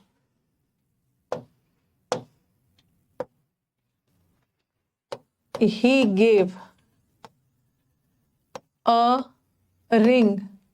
He gave her a ring. ठीक है, दोनों को एक बार मैं फिर से कंपेयर कर देती हूँ। He gave a ring to her. ये देखो, ये भी ऑब्जेक्ट है। किसको रिंग, किसको दिया? हर को। क्या दिया? रिंग दिया। ये भी ऑब्जेक्ट, और ये वर्ब है, और ये वाक्य का सब्जेक्ट, और यहाँ पे दो ऑब्जेक्ट आ रहा है, और दोनों ऑब्जेक्ट किसका है? दोनों ऑब्जेक्ट वर्ब का ऑब्जेक्ट है। वर्ब के बाद आ रहा है ना, दोनों ऑब्जेक्ट वर्ब का है।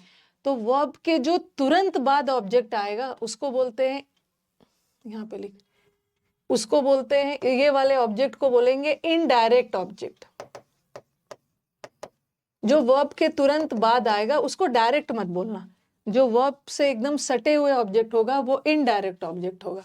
ठीक है, और जो बाद में होगा ये इनडायरेक्ट है तो ये डायरेक्ट ऑब्जेक्ट।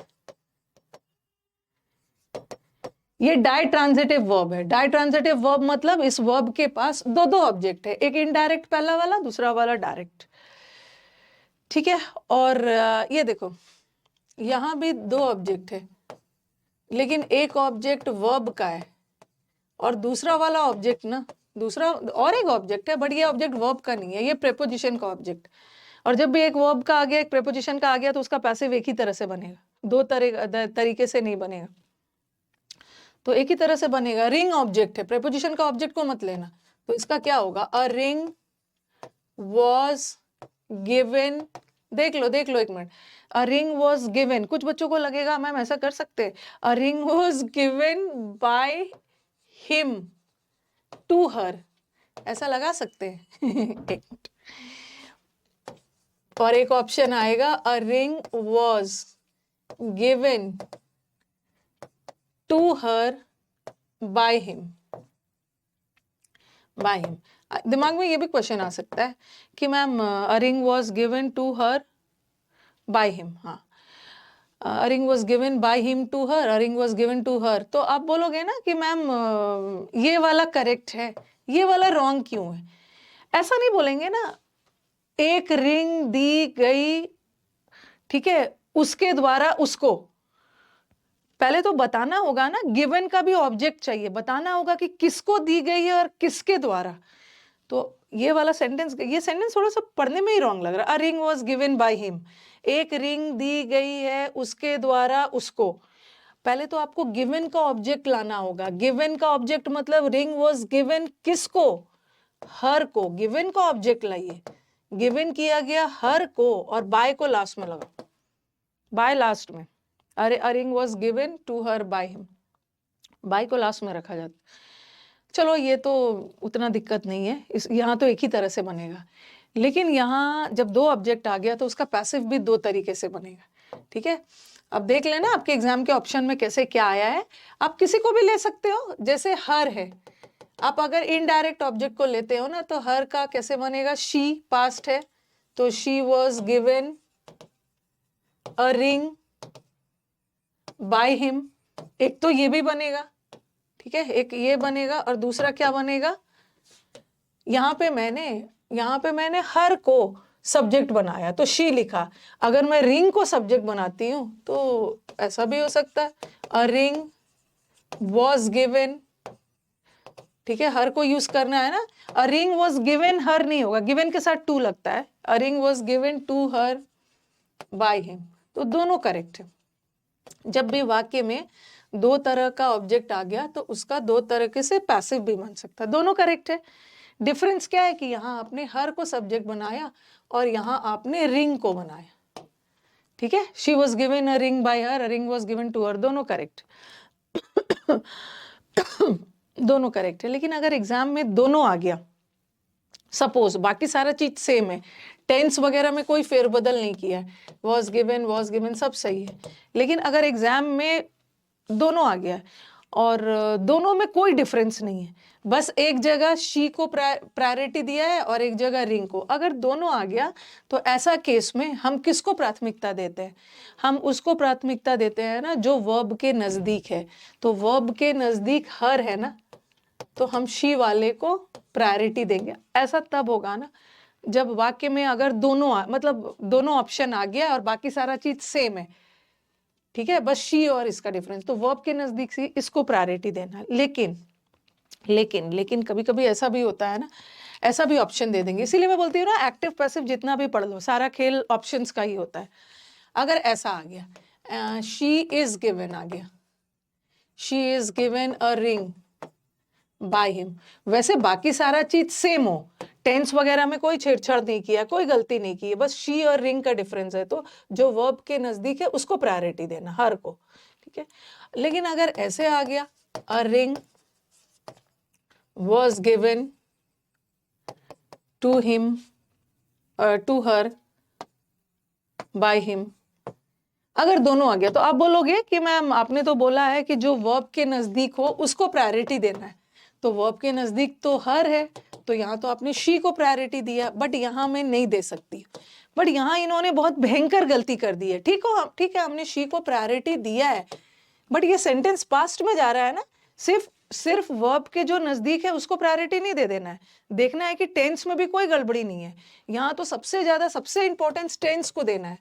यहाँ तो भयंकर गलती कर दी है, क्वेश्चन पास्ट में है और इसने इसको प्रेजेंट में कर दिया, तब हम शी वगैरह को प्राथमिकता नहीं देंगे, हम अपने टेंस को प्राथमिकता देंगे, तब ऐसा कर सकते। ओके, एक बार बता दीजिए, शी इज नहीं लगाएंगे। यहां तो मैंने शी इसलिए लगा दिया कि सब चीज सेम था, यहाँ भी टेंस सेम, टेंस में कोई गड़बड़ी नहीं की, यहाँ तो दोनों का टेंस पास था, जो भी गड़बड़ी था शी और रिंग में, तो वर्ब के नजदीक वाले को प्राथमिकता दे दिया। बट यहाँ वर्ब के नजदीक वाले को प्राथमिकता प्रायोरिटी नहीं दे सकते, क्योंकि इन्होंने खुलेआम टेंस ही गलत कर दिया, तब तो हम इसी को दें। ओके, चलो एक बार बताओ कमेंट बॉक्स में, is it clear?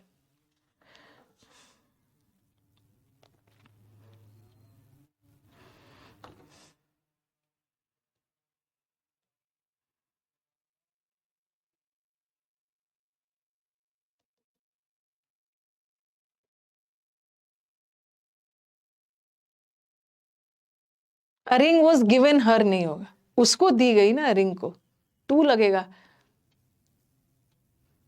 Active voice में गिव के साथ कोई प्रेपोजिशन नहीं लगता है, I gave her a book, but passive voice में ना लगता है प्रेपोजिशन। गिवन के बाद पैसिव वॉइस में टू लगाना जरूरी है। देखो पैसिव वॉइस में टू लगाना जरूरी है, बट एक्टिव वॉइस में नहीं लगाते। आगे बढ़ते हैं, तो ये सब चीज को ध्यान रखना है, जैसे जैसे ऑप्शंस आए वैसे वैसे आंसर। अब मैं थोड़ा सा आपको और कंफ्यूज करूंगी।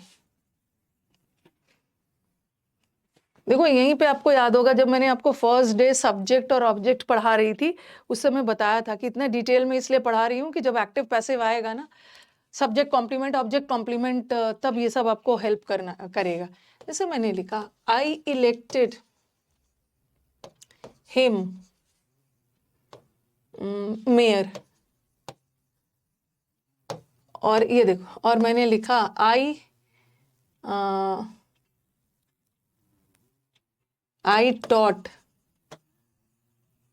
टॉट हिम इंग्लिश, मैंने उसको इंग्लिश पढ़ाया। अब सेंटेंस देखना।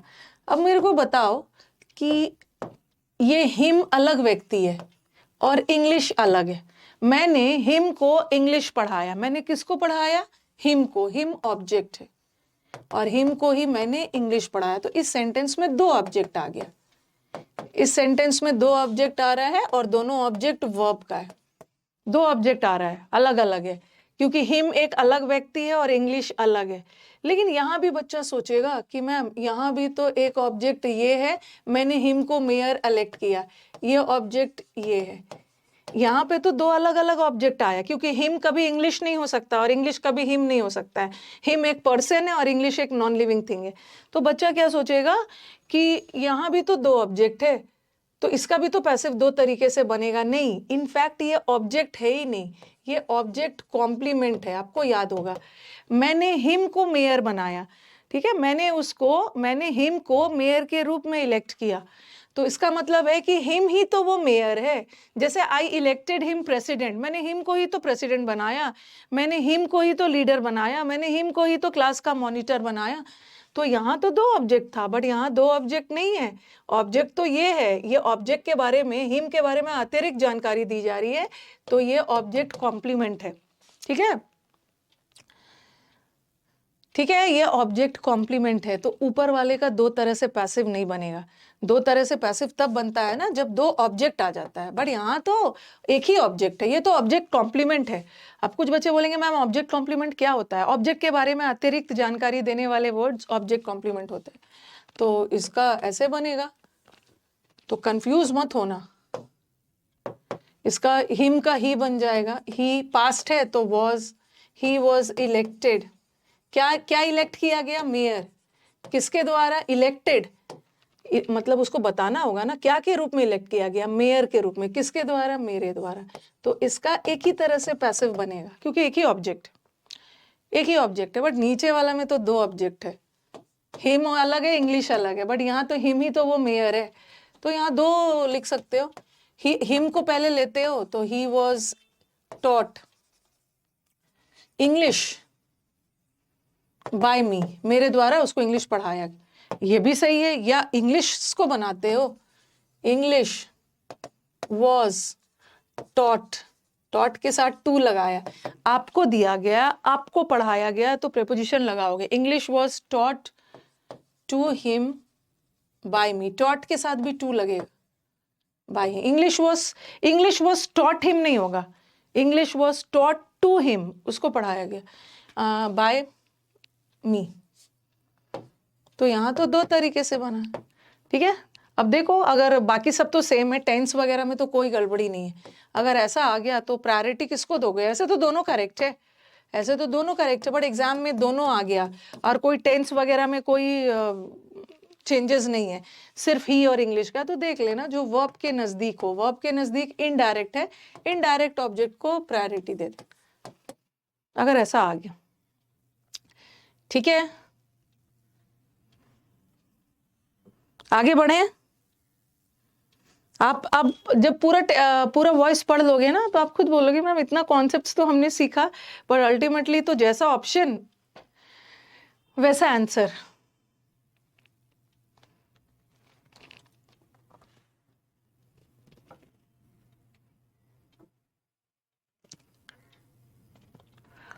आज मैं इडियम्स करवाने वाली हूँ यूट्यूब पे। आपने अभी राकेश बैच लिया है, क्लास का टाइम क्या है? ग्रामर का बैच 9:30 बजे चलता है, और समुद्र मंथन का बैच हफ्ते में 3 दिन चलता है, 1 से 2:30। ठीक है, मंडे को, वेंसडे को, फ्राइडे को, और 1 से 2:30 बाकी का 3 दिन TTS प्रैक्टिस बैच चलता है, प्रैक्टिस बैच। इतना पीटूंगी ना जो बीच में हाय हाय कर रहा है, हाय मैम। आदित्य कौन है?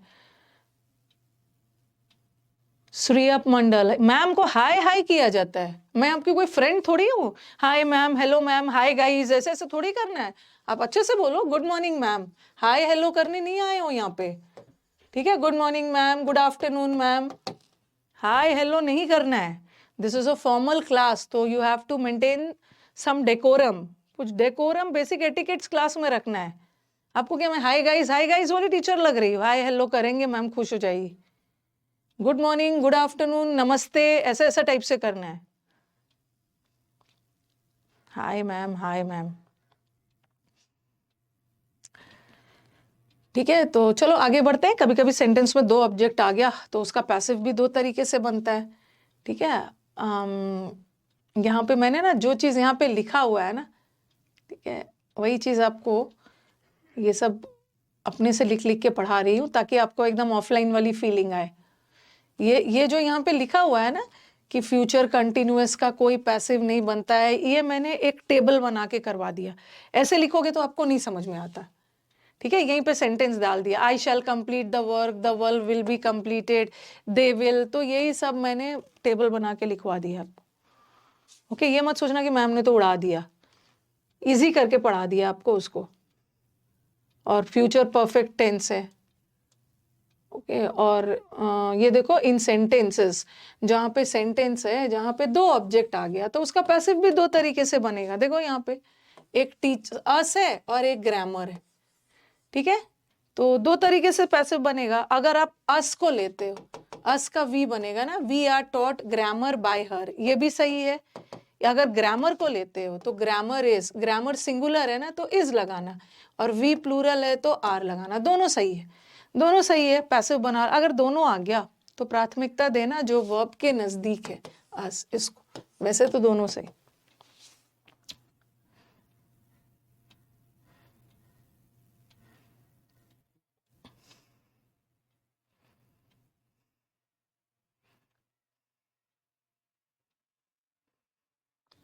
कुछ भी वीडियो बनाती हूँ ना, ऐसा बोलने की हैबिट हो गई है ना, good morning to all my champions, तो ऐसा बोलने की हैबिट हो गई कि अब कुछ भी वीडियो बनाती हूँ ना तो गलती हो जाती है, फिर से बनाना पड़ता है कि चैंपियंस।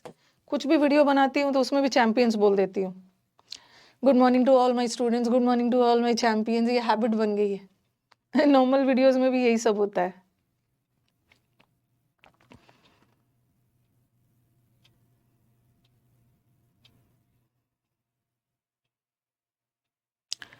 हो गया। दो तरह का, ये तो मैंने डिटेल में बता दिया कि दो तरह का ऑब्जेक्ट है तो दो तरह का पैसिव बन जाएगा, और बाकी सारा चीज सेम है, ठीक है। बाकी सारा चीज सेम है, तो आप प्राथमिकता देना जो वर्ब के नजदीक हो। लेकिन अगर ऐसा होता, ऐसा होता हमने इसको प्राथमिकता दिया लेकिन यहाँ पे वर लगा होता, वर, तब तो हम इसको चुनते ही नहीं, क्योंकि सेंटेंस प्रेजेंट में जा रहा है ना, चाहे अस वर्ब के नजदीक ही क्यों ना हो, हम इसको नहीं चुन सकते, हम इसी को चुनते, इस वाले।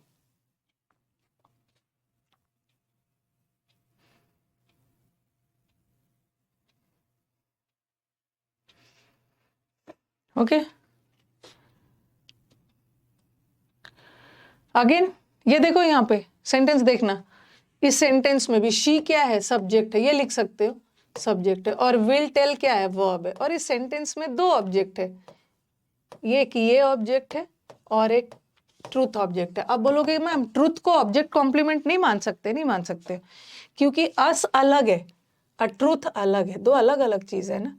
तो अगर आप अस को लेते हो तो, अच्छा यहाँ पे क्या किया है ना, देखो पहले तो देख लो, ये वाला सेंटेंस एग्जाम का आया हुआ होगा।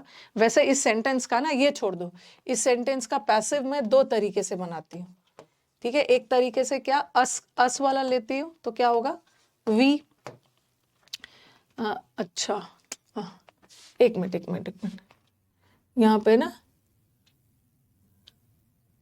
यहाँ पे ऐसा करो, अस है ना तो यहाँ पे गलती से आ गया है, इसको वी करो, वी,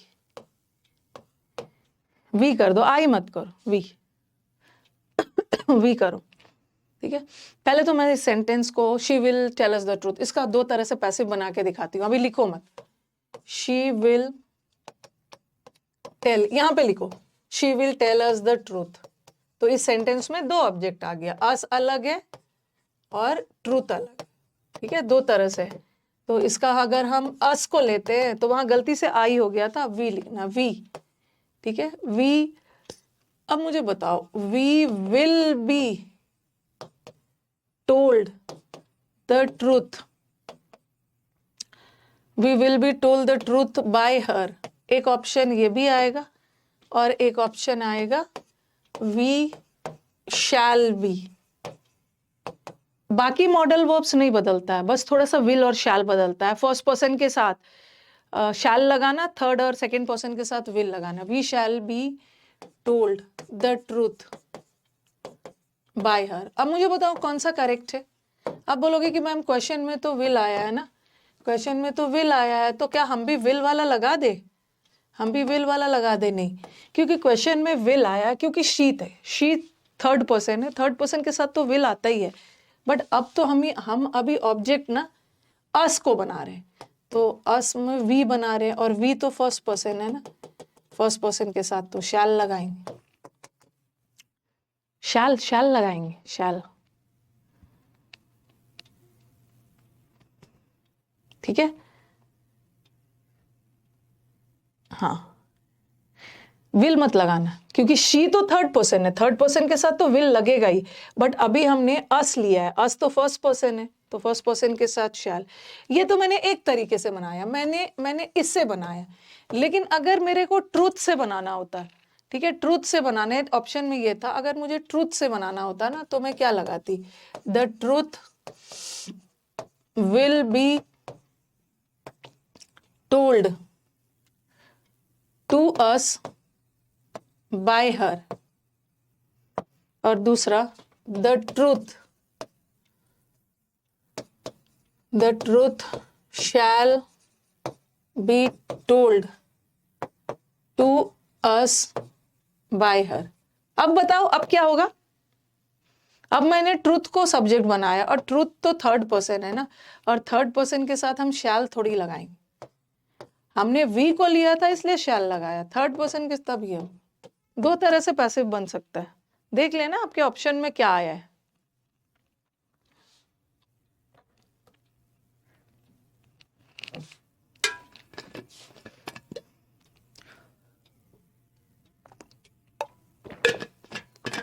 हम दो तरह से बना सकते हैं, अस को लेते हैं ना तो विल बदल के शैल में लगाना, अगर ट्रूथ को लेते हैं तो ट्रूथ में शैल मत लगाना, ट्रूथ थर्ड पर्सन, विल।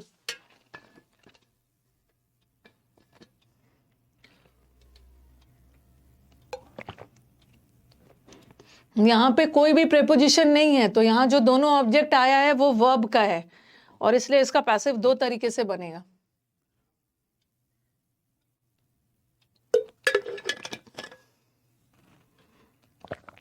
अगर ये सेंटेंस ऐसा रहता, ठीक है, अगर ये सेंटेंस ऐसा रहता, she will tell the truth to him, she will tell the truth to us, तो अब यहाँ पे एक ही ऑब्जेक्ट है, क्योंकि जो दूसरा वाला ऑब्जेक्ट आया है ना ये प्रेपोजिशन का ऑब्जेक्ट है, दूसरा वाला जो ऑब्जेक्ट अस दिख रहा है ये तो प्रेपोजिशन का ऑब्जेक्ट है, इसका मतलब है वर्ब का तो एक ही ऑब्जेक्ट है और एक ही तरह से पैसिव बनेगा, ट्रूथ से ही बनेगा। द ट्रूथ, यहाँ पे तो कोई प्रेपोजिशन नहीं था, दोनों ऑब्जेक्ट वर्ब का था तो वर्ब से बना, यहाँ तो एक ही ऑब्जेक्ट है। The truth will be told, will be told us नहीं होगा, will be told to us by हर।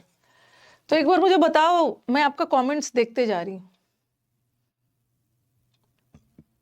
लेकिन एक्टिव पैसिव में ना हम फर्स्ट पर्सन में चाहे इंटरोगेटिव सेंटेंस देवल हो चाहे नहीं हो, लेकिन हम पुराना रूल फॉलो करते हैं एक्टिव पैसिव और नरेशन में। आगे बढ़े,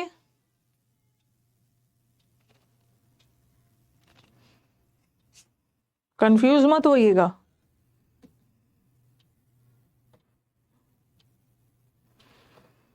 आगे बढ़े,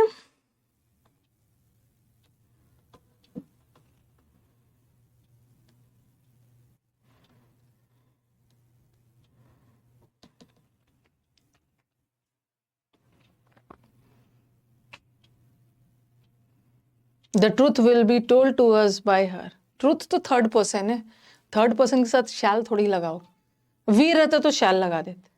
आगे बढ़ते हैं, ठीक है, आगे बढ़ते हैं। ओके, चलो ये भी हो गया।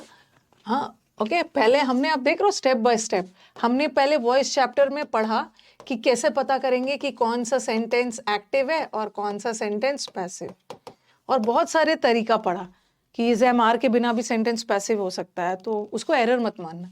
फिर हमने नेक्स्ट स्टेप में टेंस एंड वॉइस को जोड़ा, एक्टिव पैसिव पढ़ते समय कैसे कैसे टेंस चेंज होगा, बट याद रखना टेंस बदलना नहीं है, ठीक है, प्रेजेंट में कैसे होगा, प्रेजेंट परफेक्ट में कैसे होगा।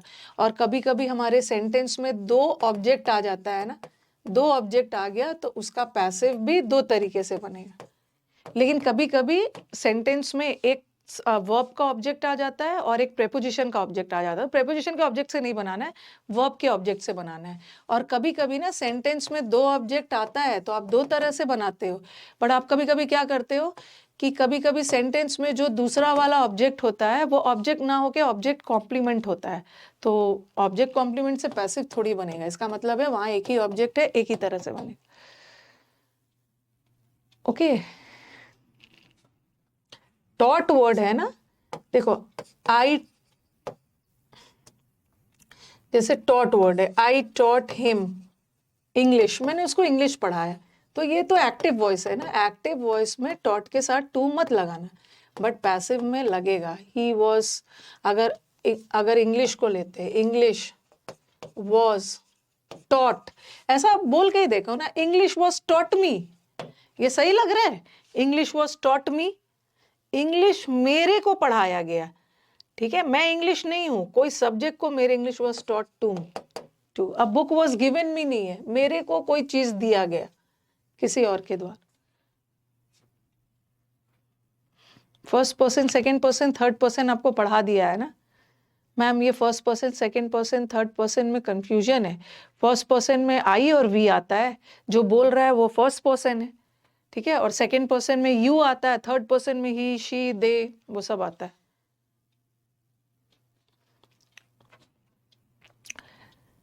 ठीक है,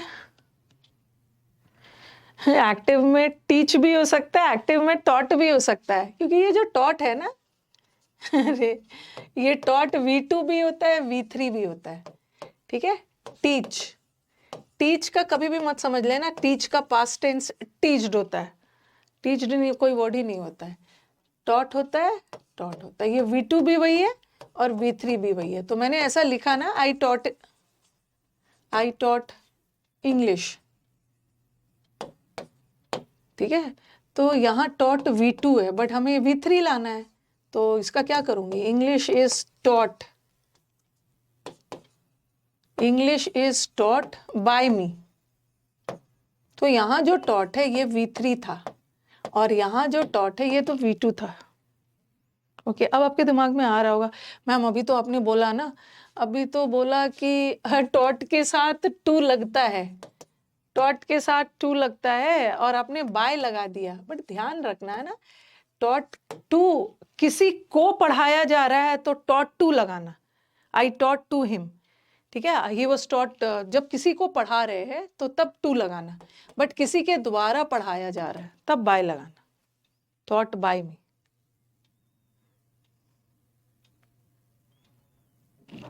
जैसे जैसे मैंने लिखा ना, English was taught to him by me. तो आप बोलोगे कि मैम कहाँ आपने टू लगा दिया है, तो देखो, इंग्लिश वॉज टॉट, उसको पढ़ाया जा रहा था, किसी को इंग्लिश पढ़ा रहे हो तो टू लगाना, और किसी के द्वारा पढ़ा रहे हो तो बाय लगाना, by by by. English was taught किसको, उसको, मेरे द्वारा। आगे बढ़े, आगे बढ़े।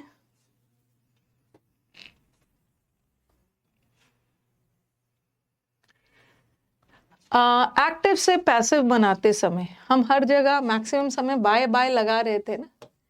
The book was given by me, I was taken to the hospital by the doctor, हर जगह बाय बाय बाय बाय लगा रहे थे। बट कभी कभी क्या होता है, जब भी सेंटेंस में, ये लिखो, in sentences where we have a vague, vague का मतलब होता है अस्पष्ट, अनक्लियर, अनक्लियर नाउन या प्रोनाउन। ऐसे वाक्य में जहां कोई अस्पष्ट नाउन या प्रोनाउन आ गया तो वहां पे बाय प्रेपोजिशन का यूज नहीं होता है, इज नॉट यूज्ड। इसको लिख लीजिए, उसके बाद सेंटेंस दे रही। ट्रूथ थर्ड पर्सन हुआ ना, ट्रूथ के बारे में, सच्चाई के बारे में बात, कोई भी नॉन लिविंग होता है ना वो तो थर्ड पर्सन ही होगा। फर्स्ट पर्सन किसको बोलते हैं, जो बोल रहा है, जैसे आई और वी, जो सुन रहा है वो थर्ड पर्सन, जिसके बारे में बात की जा रही है ना, ही के बारे में, शी के बारे में, गॉड के बारे में, सच्चाई के बारे में, सब थर्ड पर्सन है।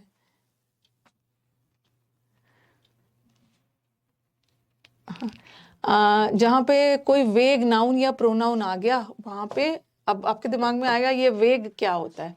जैसे मैंने लिखा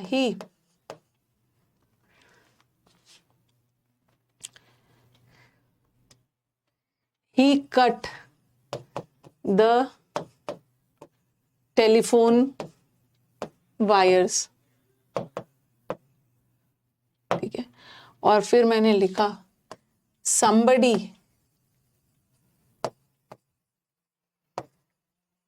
cut the telephone wires। मेरे को बताओ कि इस सेंटेंस का टेंस क्या है। इस सेंटेंस के टेंस को थोड़ा सा पहचानना है, क्योंकि कट का तीनों फॉर्म सेम होता है। V1 कट का पास्ट टेंस भी कट ही होता है और कट का V3 भी कट ही होता है। अब बताओ कि ये कौन सा टेंस है। बाय को हटाकर कैसे बनाते हैं ना, वही तो एग्जाम्पल दे रही हूँ।